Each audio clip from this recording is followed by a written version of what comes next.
이사야서 40장 27절부터 31절까지의 말씀을 이제 봉독합니다. 하나님의 말씀을 경청하십시오.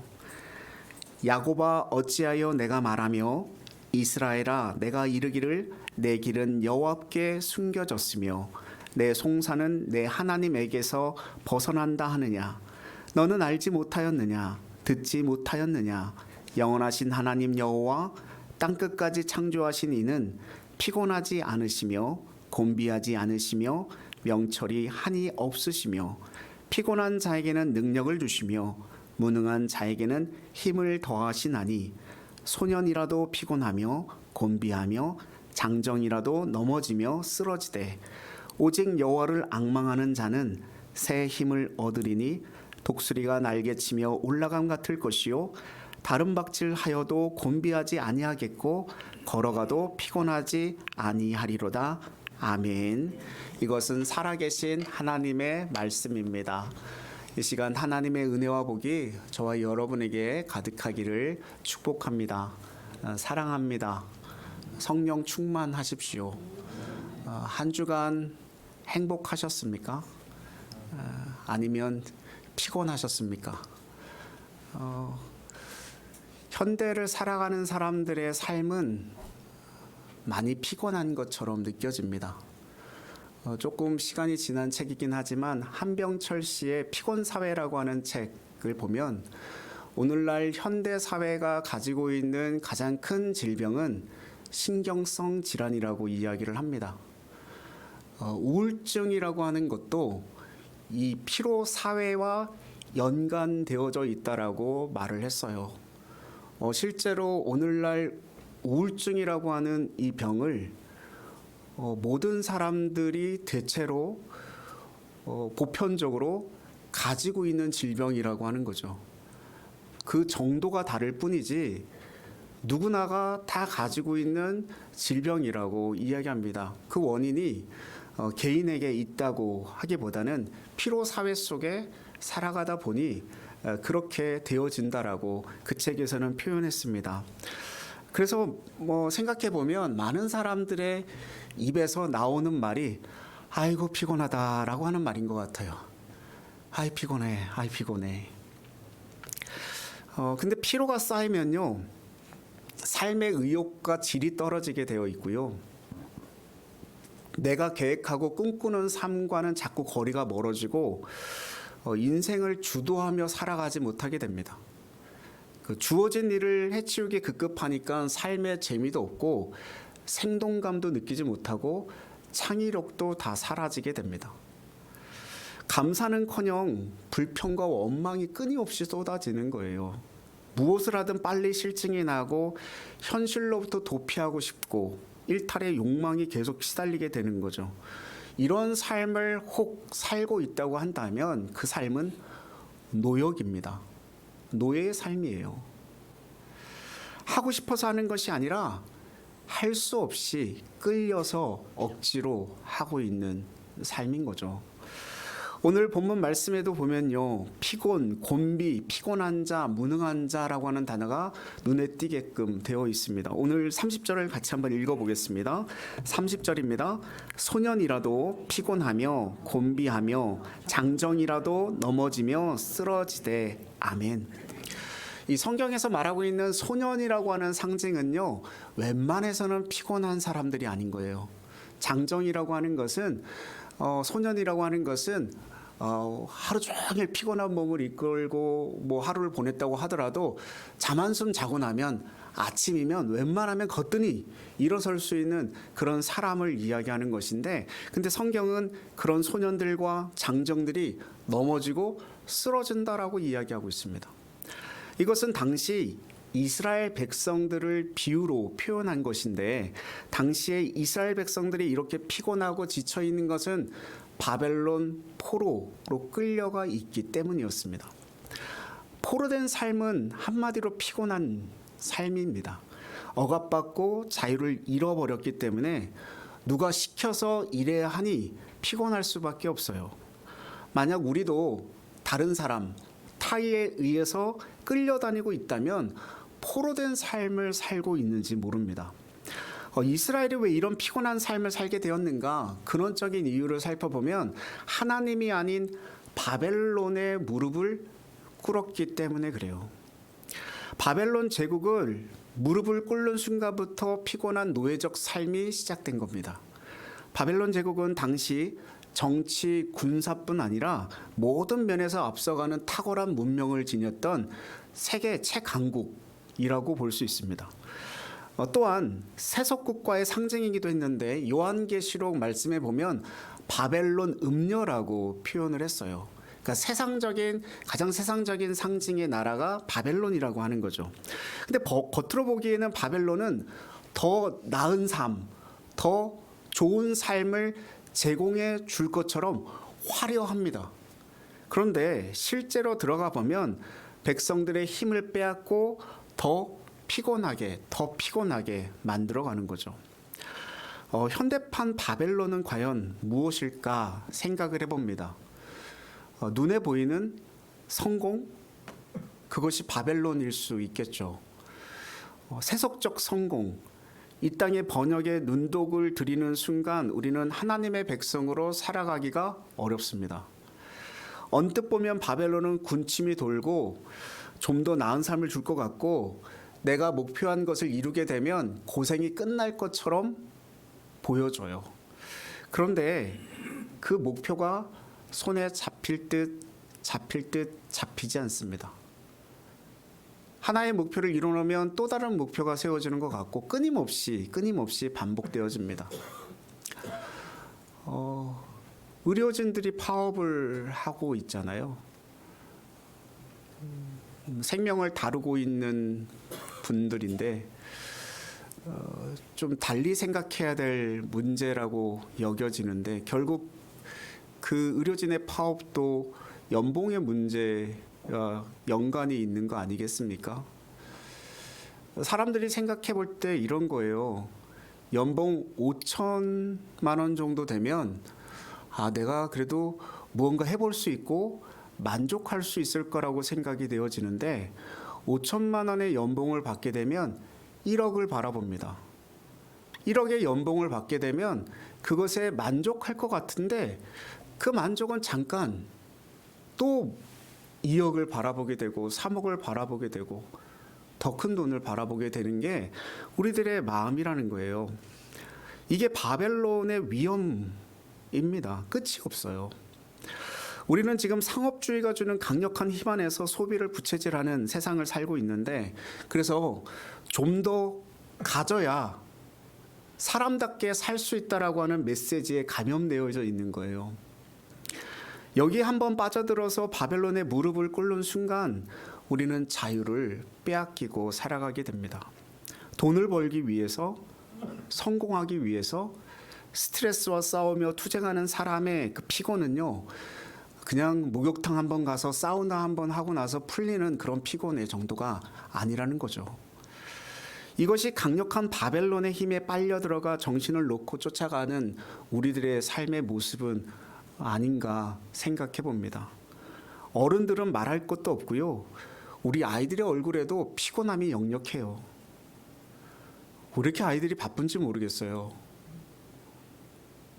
좀 그 나이에 맞게 좀 뛰어놀고 즐기고 그 나이에 맞게 정서를 좀 품고 그렇게 살아갔으면 좋겠는데 왜 이렇게 해야 될 게 많은지 모르겠습니다. 이 현대라고 하는 경쟁의 열차, 거대한 열차에 올라타면요, 쉽사리 내려가기가 어려워요. 한번 올라간 생활 수준이 그렇게 내려가는 게 쉽지 않습니다.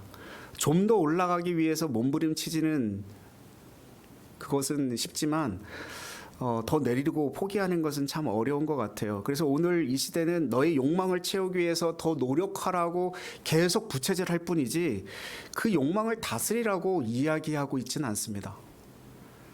그 속에서 욕망을 그 지배를 받지 않고 내 갈 길을 걸어갈 수 있는 자유를 확보한 사람이 거의 없는 것처럼 보여집니다.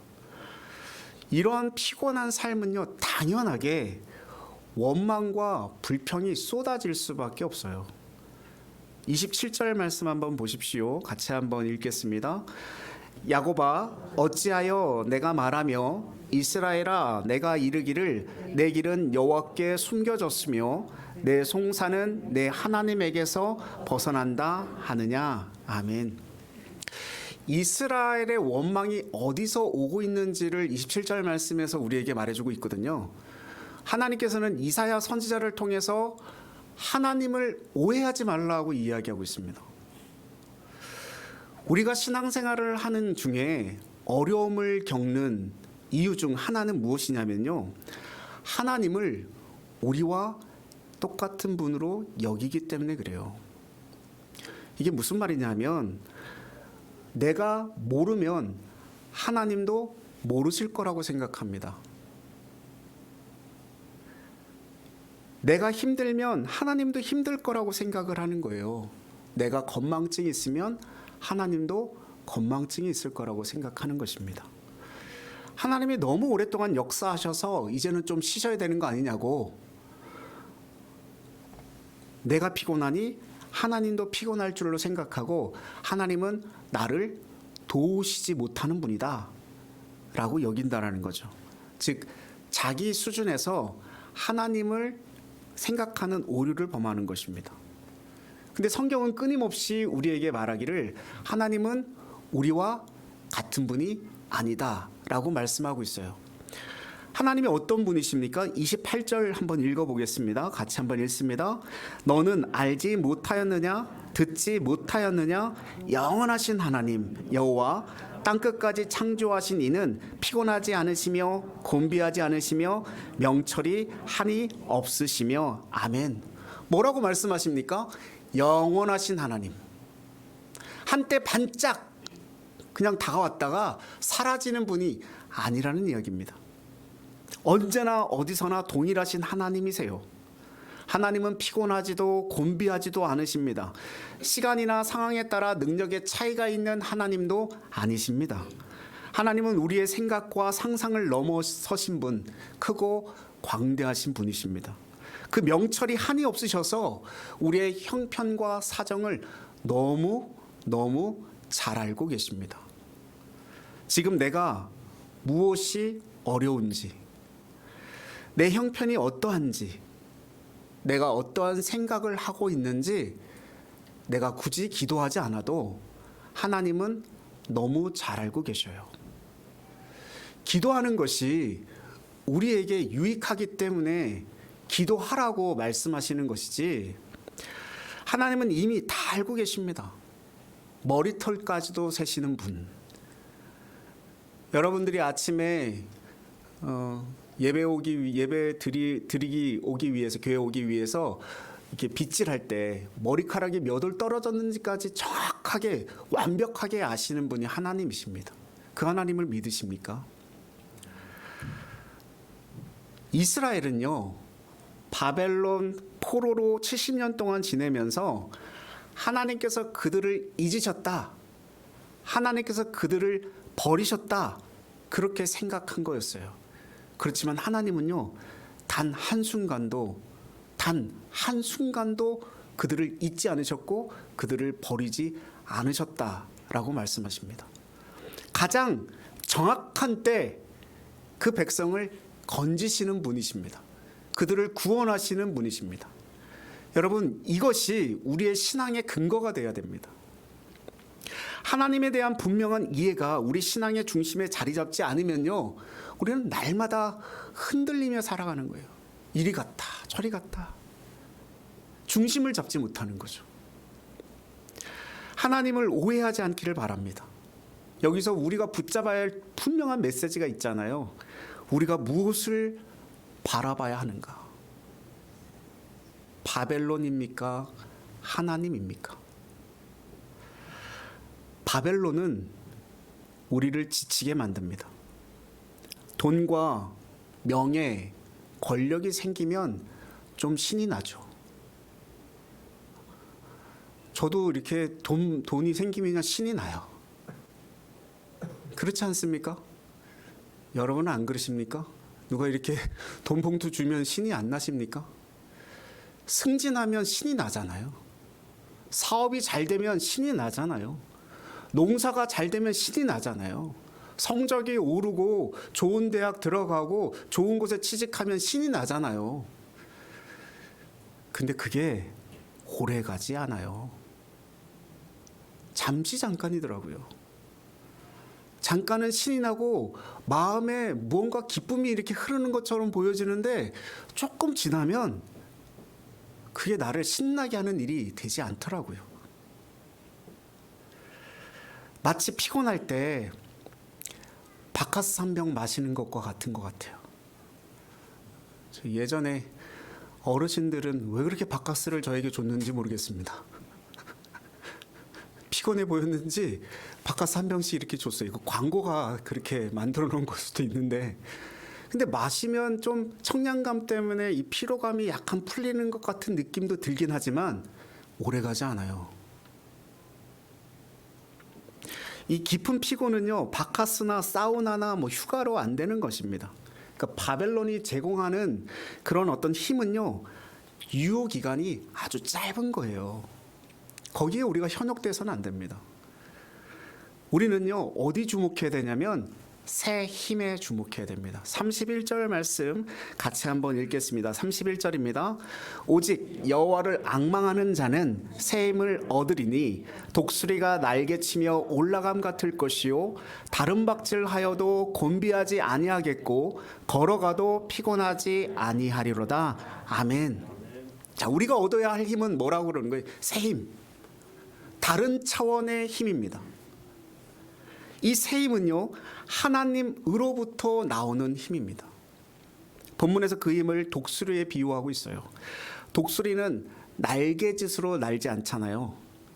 제가 이렇게 지금은 참새가 많이 없어서 참새 날개짓 하는 거 보면 이 날개를 얼마나 많이 이렇게 날개짓을 하는지 몰라요. 그래야 날 수 있는 새인 거죠. 근데 독수리는 그렇지 않아요. 멋지게 날개를 한번 쫙 펴고 기류를 이용해서 날아갑니다. 그 어떤 악천후에도 날아오를 수 있는 힘을 가지고 있는 게 독수리입니다. 이와 같이 하나님이 주시는 힘은 악천후에서도 실력을 발휘할 수 있고 지치지 않게 해준다라는 거예요. 그러면 어떻게 그 새 힘을 얻을 수 있을까? 성경은 뭐라고 합니까? 오직 여호와를 앙망하는 자. 오직 여호와를 앙망하는 자는 새 힘을 얻게 된다라고 성경은 말씀하고 있어요. 그러면 오직 여호와를 앙망한다라고 하는 것이 무엇일까? 앙망한다라고 하는 말을 히브리어로 찾아보니까요, 카와라고 하는 단어를 사용했는데 여기에는 세 가지 뜻이 포함되어져 있습니다. 첫째는 참을성 있게 기다리다라는 뜻이고요. 두 번째는 쳐다보다라는 뜻을 가지고 있고요.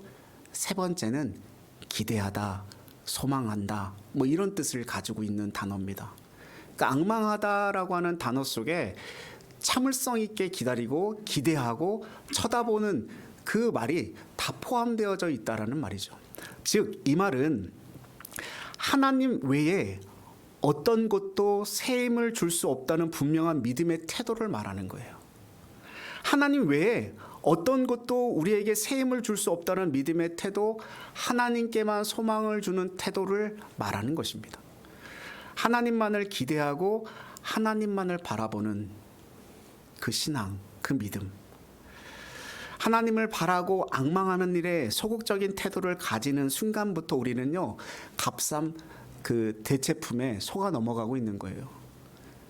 그러므로 새 힘은 내가 무엇인가를 해서 얻어지는 것이 아니라 하나님으로부터 주어지는 것입니다. 그래서 여호와를 앙망한다라고 하는 고백은 내가 세상을 바라보지 않겠다라고 하는 명백한 결단입니다. 그것을 다르게 표현하면 그리스도인은 세상 사람들과 다른 방식으로 살아간다라고 하는 뜻이에요. 여호와를 앙망한다라고 하는 말을 단순한 어떤 감상적으로 이해해서는 안 됩니다. 우리가 예배를 잘 드리고 기도하는 것만을 이야기하지 않습니다. 여호와를 앙망한다라고 하는 말은 이 세상의 문화를 거슬러 살아가겠다라고 하는 태도를 포함하는 겁니다. 바벨론적 삶의 방식을 거부하겠다라는 것이에요. 그 바벨론적 삶이 무엇입니까? 더 많이 가지고 더 많이 누리고자 하는 자기 중심의 삶이에요. 눈에 보이는 번영을 추구하는 삶, 욕망에 이끌려 살아가는 삶입니다. 그래서 여호와를 앙망한다라고 하는 말은 더 많이 가지겠다라고 하는 것이 아니라 주어진 것으로 살아가는 방식을 터득하겠다라고 하는 것입니다. 있으면 있는 대로, 없으면 없는 대로 살 수 있는 방식을 익히는 것이 하나님 백성들의 모습이에요. 자신의 철학이 담긴 삶은 없고 늘 다른 사람과 비교하고 경쟁하면서 좀 더 우위를 차지하겠다라고 몸부림치는 이 문화 안에서 바벨론적 삶을 피할 수 없습니다. 그러니까 자기 철학이 없으니까 나에게 필요 없는 것인데도 불구하고 이 사람이 가졌다라고 하는 이유 하나로 내가 그걸 사야 되는 거예요. 내가 그걸 가져야 되는 거예요. 그렇게 소비하는 문화가 우리 사회 가운데 얼마나 이렇게 만행되어져 있어요. 그 유행이라고 하는 이 단어 때문에 나에게 굳이 필요 없는데 남을 추월하고자 하는 삶이 아니라 경쟁에 초월하는 삶을 살아가는 것이 여호와를 앙망하는 거예요. 관점의 중심이 세상이 아니라 하나님께 있는 거죠. 우리는 그래서 계속 이 세상 문화와 싸워야 됩니다. 그렇지 않으면 죽기 때문에 그런 거죠. 나도 모르게 스며 있는 세상의 욕망의 때를 벗기는 노력이 우리에게 정말 많이 필요합니다. 달라는 기도를 우리가 해야 돼요. 그 달라는 기도도 필요하지만 그 전쟁은 끝이 없어요. 뭐 달라고 해도 또 달라고 해야 되지 않습니까? 계속. 그래서 차라리 하나님께서 이미 주신 현실에 감사하는 영성을 구하는 것이 훨씬 더 빠른 응답의 길입니다. 남들보다 더 많이 가져야 힘이 있는 겁니까? 그렇습니까? 성경에서 말하고 있는 힘은 여호와를 앙망할 때 주어지는 것입니다. 세상의 힘을 가져야 행복하고 그것이 성공이라고 한다면 1세기의 예수님과 사도들은 거지사촌 아닙니까? 그냥 주어지는데 아무 데나 가서 자고 가정마다 돌아다니면서 얻어먹고 그러나 실제로 예수님과 사도들의 삶이 결핍이었고 피폐였을까요? 그렇지 않았습니다. 그 가진 것에 대한 의미를 알지 못하는 사람들에게 가진 것 자체가 짐이 되고 피곤이 될 수 있는 거죠. 가진 것의 의미를 모르는데 무엇을 가진들 그 사람에게 복이 되겠습니까? 제가 아주 어릴 때 초등학교 들어가기 전에요. 부모님이 맞벌이를 하셔서 어머님이 이제 직장 나가실 때 저에게 하루 용돈 50원을 주고 가셨어요.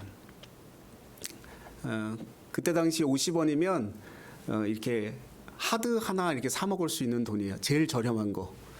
과자 아주 조그만 봉지 하나 이렇게 살 수 있는 그런 돈이었거든요. 그런데 저는 그 동네에 있는 가게에 가면 그 50원이면 제가 뭐든 살 수 있었습니다. 그러니까 프리패스였어요. 그 50원짜리 하나가. 물론 나중에 제가 알게 된 일이지만 어머님이 직장 퇴근하고 돌아오시면서 가게마다 들리셔서 혹시 우리 애가 뭐 가져갔냐고 이렇게 다 알아보시고 계산을 다 하시고 이렇게 집에 돌아오는 그런 어떤 시간들이 있었다고 하더라고요.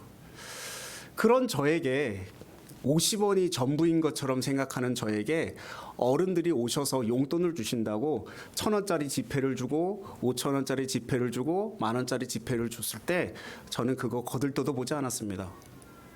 그건 저에게 필요가 없었어요. 뭐만 있으면 됐습니까?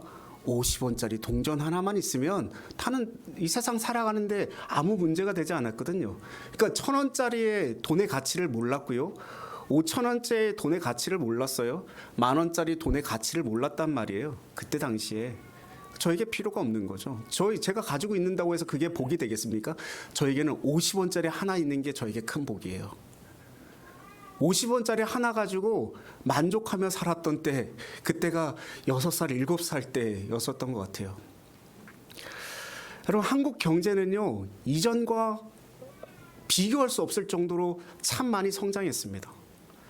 아이들에게 달동네 이야기를 해주고 예전에 뭘 먹고 살았고 어떤 집에 살았는지 이야기해주면 잘 이해하지도 못하고 알아듣지도 못합니다. 푸세식 화장실이 뭐냐고. 에어컨 없이는 살 수 없는 이 시대 가운데 부채 하나 가지고, 선풍기 하나 가지고 온 집안 사람들이 같이 여름을 보냈다라고 한다면 믿어지지 않는 거죠. 냉장고가 없었다고요? 그래서 수박 한 덩이를 사면 찬물가에 계속 수도를 틀어놓고 계속 차갑게 해야 되는 그 시대 속에 있었던 삶을 사람들은 생각하지 못할 거란 말이죠. 사시사철 과일이 계절 상관없이 나오는 때가 뭐 얼마 전이었습니까? 하우스 농사가 발달되면서 제철 과일이 아니라 계절 상관없이 우리가 과일을 먹게 되었지 않습니까? 그런 거 생각해 보면 지금 우리가 얼마나 많은 것이 가능해졌고 많은 것을 누리고 살아가고 있는지 참 몰라요. 그런데도 생각해 보면 만족하지 못합니다. 여러분, 제가 물을게요. 어디까지 올라가면 만족할 수 있습니까? 어디까지 내가 가지면, 어디까지 내가 소유하면 만족할 수 있겠습니까? 언제쯤에야 이 피곤한 삶에서 벗어날 수 있을까요? 그 피곤한 삶에서 내려오셨으면 좋겠습니다. 다른 사람과 비교하기 시작하면요, 끝이 없는 거예요. TV 나오는 연예인을 바라보면서 내 아내와 내 남편과 비교하는 것은 참 어리석은 일입니다. 지금 내 아내가 최고인 줄 아시기 바랍니다. 배 나온 남편이 최고인 줄 아시기 바랍니다. 얼굴은 언제 보는 거예요? 연애할 때, 선볼 때, 결혼할 때, 그때 조금 고민해 볼 수 있어요. 근데 살다 보면 얼굴 때문에 난 이혼한다라고 하는 이야기를 들어본 적은 없습니다. 성격 때문에, 성질 때문에 나 그 사람하고 못 살겠다, 뭐 이런 이야기를 하지. 어떤 사람이 온통 돈으로 치장하고 억지 웃음을 짓고 있을 때 우리는 맨 얼굴로 당당하게 맞설 수 있는 자신감이 있어야 합니다. 비교할 필요 없는 거예요. 피곤하게 살도록 몰아붙이는 이 세상의 문화를 거부하면서 분명한 태도를 가지지 않으면 여러분, 우리의 삶에는 희망이 없습니다. 포로 생활은 끝이 없어요. 오늘 우리 시대에 바벨론의 눈이 멀어서 다 속고 있는 겁니다. 더 이상 속지 마십시오. 우리가 무엇을 보아야 합니까? 바벨론은 결국 어떻게 됐습니까? 망하고 피폐해졌습니다. 없어졌어요. 즉, 아무리 거대하고 화려해도 결국은 망하고 무너지게 되어 있다는 것을 우리가 보아야 됩니다. 우리가 구할 나라는 바벨론이 아니라 하나님 나라입니다. 우리는 하나님 나라를 구하며 하나님 나라의 가치를 붙잡아야 돼요. 절대로 이 세상에 현혹되어서는 안 됩니다. 하나님을 앙망하는 삶이 처음에는 미련해 보이고 어리석어 보이고 대책 없어 보일지 모르지만 세월이 흐르면 흐를수록 진가를 발휘합니다. 시간이 흐를수록 사람들이 우리를 부러워하게 되어 있어요. 믿음으로 여호와를 앙망하며 살아보십시오. 세상 사람들이 부러워합니다. 진짜예요. 정말이에요. 하나님의 말씀을 붙잡고 하나님을 앙망하며 하나님의 방식대로 살아가게 되면요, 직장에서나 주변 사람들이 반드시 여러분을 부러워하게 될 것입니다. 왜요? 그 속에 뭐가 있기 때문에 하나님이 주시는 평강이 있거든요. 기쁨이 있거든요. 행복이 있거든요. 만족이 있거든요. 그 모든 것들이 무엇으로 드러나는 거예요? 나의 삶의 모습으로 드러나게 되어 있어요. 삶의 모습으로. 오직 여호와를 앙망하고 사랑하는 자에게 하나님이 새 힘을 계속 공급해 주십니다. 세상에서 얻을 수 없는 부요함과 풍요로움이 넘치는 것이죠. 하나님 안에서 안정감을 가지고 견고하며 충만한 삶을 살게 되는 거예요. 그래서 늘 감사하고 기쁨으로 살아갈 수 있는데, 사도 바울은 빌립보서 4장 13절에서 이걸 이렇게 말씀하셨어요. 내게 능력 주시는 자 안에서 내가 모든 것을 할 수 있느니라. 이 고백이 저와 여러분의 고백이 되었으면 좋겠습니다. 다른 사람의 평가에 휘둘리지 않고 그리스도 안에서 초연한 삶을 살아갈 수 있는 것, 그것이 바로 성경에서 말하고 있는 자유함이에요. 방탕하게 살아가는 것이 자유가 아니라 초연한 삶을 살아가는 게 자유입니다. 그 자유를 확보하셨으면 좋겠습니다. 하나님이 나에게 주신 고유한 삶에서 자유를 확보하고 그리고 자유인으로 살아가시기를 바랍니다. 여호와를 앙망하는 삶의 대표적인 인물은 다니엘이라고 볼 수 있죠. 다니엘이야말로 그 바벨론 왕에게 스카우트 된 사람 아닙니까? 이 바벨론의 문화와 바벨론의 지식과 바벨론이 가지고 있는 가치를 심어서 바벨론에 필요한 일꾼으로 인재로 삼으려고 그 다니엘을 스카우트해서 모든 것을 다 제공해 줬잖아요. 바벨론에 있는 모든 것을. 그래서 그런 특혜를 받으며 살아갈 수 있었지만 다니엘은 왕의 진미를 거부했습니다. 강력한 문화 가운데서 그 땅의 문명과 문화에 현혹되지 않고 자신을 거룩하게 지켜낸 사람이죠. 예루살렘을 향해 하루에 3번씩 창문을 열고 기도했고요. 생명의 위협이 있음에도 불구하고 여호와를 앙망하는 것을 포기하지 않았습니다. 기도의 사람으로 세상의 시류를 따르지 아니하고 하나님의 백성으로 살아갔습니다. 사자굴에서도 살아났고 정권이 3번이나 바뀌었는데도 불구하고 총리로서 자리를 지켰어요. 강력한 바벨론의 중심에서 특권을 가졌으나 전혀 현혹되지도 변질되지도 않고 하나님의 사람으로 살았습니다. 이게 우리가 이 땅 가운데, 이 세상 가운데 살아야 될 삶 아니겠습니까? 이 세상 문화에 따라 춤추지 않기를 바랍니다. 문화를 거스르고 세상의 사고 체계를 거스르십시오. 포로의 삶을 청산하십시오.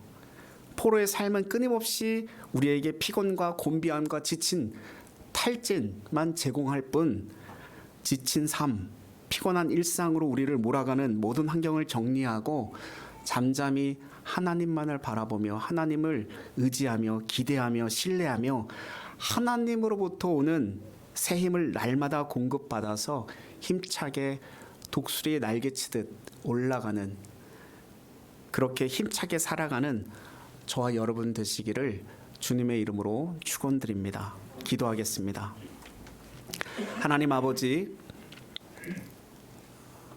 오늘날의 삶은 곤비함과 피곤함과 낭만과 실패와 고통 가운데 살아가는 삶임을 고백합니다. 또 세상은 하나님이 어디 있느냐, 도대체 내가 믿는 하나님은 어디 계시느냐 조롱합니다. 그렇지만 하나님, 주님이 우리 안에 우리와 함께 계심을 믿습니다. 그래서 우리는 비교할 수밖에 없는 이 세상 가운데 비교할 수 없는 하나님 때문에 누리는 기쁨과 안식과 평강이 있음을 고백합니다. 힘들고 어려울 때마다 낙심하지 않고 주님만을 바라보게 하여 주시고 오직 여호와를 앙망하는 자 되게 하여 주시옵소서. 오직 주님만이 저희를 일으켜 세우실 수 있음을 고백합니다. 소년도 지치고 장정도 넘어지지만 오직 우리는 독수리 날개치듯 새 힘을 얻고 비상할 수 있는 새 힘, 믿음과 능력 주셨음을 분명하게 믿습니다. 그 능력과 새 힘으로 날아오르게 하시고 또한 낙심하고 좌절하고 절망하고 쓰러져 있는 사람들에게 다가가 주님의 위로와 평강과 새 힘을 전할 수 있는 전도자로서의 삶을 살아가게 하여 주시옵소서. 예수 그리스도의 이름으로 기도하옵나이다. 아멘.